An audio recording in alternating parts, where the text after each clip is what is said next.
D president Sunny Joseph മാധ്യമങ്ങളെ കാണുന്നു.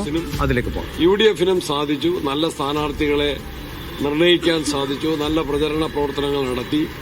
സർക്കാരിനെ പ്രതിക്കൂട്ടിൽ നിർത്തിക്കൊണ്ടുള്ള രാഷ്ട്രീയ കുറ്റവിചാരണയാണ് UDF നടത്തിയത്. ജനങ്ങളിൽ നല്ല പ്രതികരണം ആ കാര്യത്തിൽ ലഭിച്ചിട്ടുണ്ട്.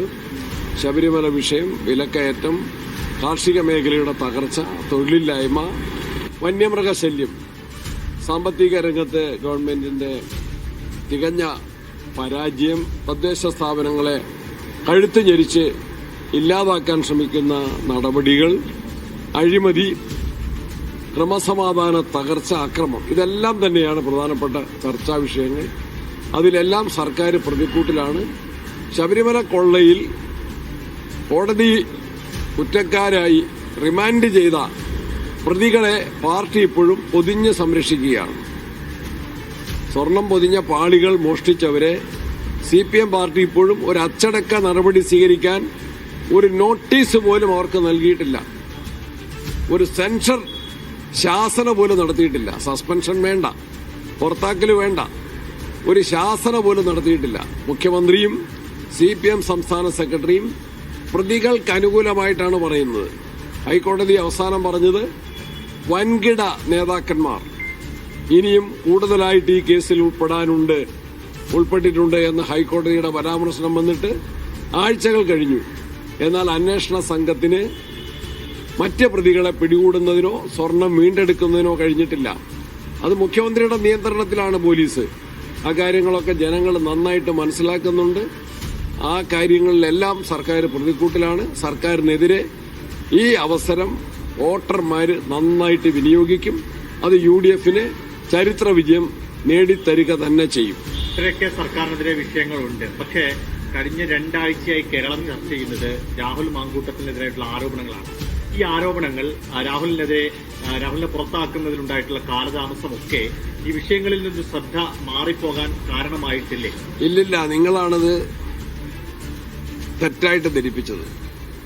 രാഹുലിനെ ഈ വിഷയം വന്നപ്പോൾ തന്നെ Congress party youth Congress president സ്ഥാനത്ത് നിന്ന് രാജിവെപ്പിച്ചു. പാർട്ടിയിൽ നിന്ന് സസ്പെൻഡ് ചെയ്തു. പാർലമെന്ററി പാർട്ടിയിൽ നിന്ന് പുറത്താക്കി. ഒരിക്കലും ആ സസ്പെൻഷനോ പാർലമെന്ററി പാർട്ടിയിൽ നിന്ന് പുറത്താക്കിയതോ റദ്ദാക്കി തിരിച്ചെടുത്തിട്ടില്ല. പിന്നീട് അദ്ദേഹത്തിനെതിരെ കേസ് വന്നപ്പോൾ ദിവസങ്ങൾക്കുള്ളിൽ അദ്ദേഹത്തെ കോൺഗ്രസ് പാർട്ടിയിൽ നിന്ന് പുറത്താക്കുക തന്നെ ചെയ്തു. അത് കോൺഗ്രസ് ഏറ്റവും വേഗത്തിലെടുത്ത, എല്ലാവരുമായിട്ട് ആലോചിച്ചെടുത്ത സുചിന്തിതമായ തീരുമാനമാണ്. അതിനെ ജനങ്ങൾ നന്നായിട്ട് മനസ്സിലാക്കിയിട്ടുണ്ട്. ആ വിഷയത്തിൽ കോൺഗ്രസ് പാർട്ടി എടുത്ത മാതൃകാപരമായ തീരുമാനം, രാഷ്ട്രീയ തീരുമാനം, കേരളത്തിൽ ഒരു രാഷ്ട്രീയ പാർട്ടി, ഇന്നത്തെ ഭരണകക്ഷി CPM ഉൾപ്പെടെ അവരുടെ പ്രധാന ആളുകൾ ഇത്തരം കേസുകളിൽപ്പെട്ടപ്പോൾ അവരെ സംരക്ഷിക്കുന്ന നിലപാടാണ്. അതിനേക്കാൾ വികൃതമാണ് ഇപ്പോൾ മോഷണക്കേസിലെ പ്രതികളെ സംരക്ഷിക്കുന്നത്. എന്നാൽ കോൺഗ്രസ് ആ കാര്യത്തിലെടുത്ത നിലപാട് കോൺഗ്രസിന് അനുകൂലമാകും. അത് മാതൃകാപരമാണ്, പ്രശംസനീയമാണ്. അത് ഞങ്ങൾക്ക് അനുകൂല നിലപാടിലേക്ക് ജനങ്ങളെ എത്തിച്ച ഘടകങ്ങൾ തന്നെയാണ്.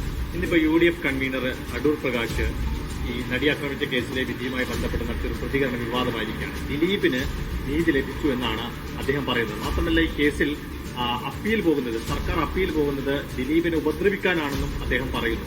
ഈ നിലപാടിനോട് താങ്കളും പാർട്ടിയും യോജിക്കുന്നു? ഞാൻ ഇന്നലെ തന്നെ പറഞ്ഞു കഴിഞ്ഞു. സർക്കാർ പ്രോസിക്യൂഷൻ ഫയൽ ചെയ്ത ചാർജ് ഷീറ്റുണ്ട്. ആ ചാർജ് ഷീറ്റിലെ ഗൂഢാലോചന ഭാഗം തെളിയിക്കുന്നതിൽ പരാജയപ്പെട്ടു. അത് അതിജീവിതയ്ക്കും പരാതിക്കാർക്കും ഉണ്ടായ ഒരു പരാജയമാണ്. അതിനെതിരെ സർക്കാർ അപ്പീൽ പോകണമെന്ന് തന്നെയാണ് പ്രതിപക്ഷ നേതാവും ഞാനും എല്ലാം പറഞ്ഞിട്ടുള്ളത്. സർക്കാരിന്റെ ഭാഗത്ത് പരാജയം ഉണ്ടായി എന്നാണ് ഞങ്ങൾ വിലയിരുത്തുന്നത്. പക്ഷേ പാർട്ടിയുടെയും താങ്കളുടെയും നിലപാടിന് വിരുദ്ധമായിട്ടാണ് UDF-ന്റെ കൺവീനർ നിലപാടെടുത്തത്. ഞാൻ അദ്ദേഹത്തിന്റെ സ്റ്റേറ്റ്മെന്റ് കണ്ടില്ല. അദ്ദേഹത്തെ കണ്ടില്ല. തെരഞ്ഞെടുപ്പിൽ അദ്ദേഹം വോട്ട് ചെയ്യാൻ പോയതാണെന്ന് മനസ്സിലാക്കുന്നു. അദ്ദേഹമായിട്ട് സംസാരിക്കും. ശരി. സണ്ണി ജോസഫാണ് ഇപ്പോൾ മാധ്യമങ്ങളോട് സംസാരിച്ചത്. അടൂർ പ്രകാശിന്റെ പ്രസ്താവനയോട് അദ്ദേഹം പ്രതികരിച്ചത് അത് ഞാൻ കണ്ടില്ല എന്നുള്ളതാണ്. പക്ഷേ അദ്ദേഹത്തിന്റെ നിലപാട് വ്യക്തമാക്കുന്നുണ്ട്. അതായത് ഈ അപ്പീൽ പോകണം എന്നുള്ള ആവശ്യം തന്നെയാണ് അദ്ദേഹം ഉന്നയിക്കുന്നത്.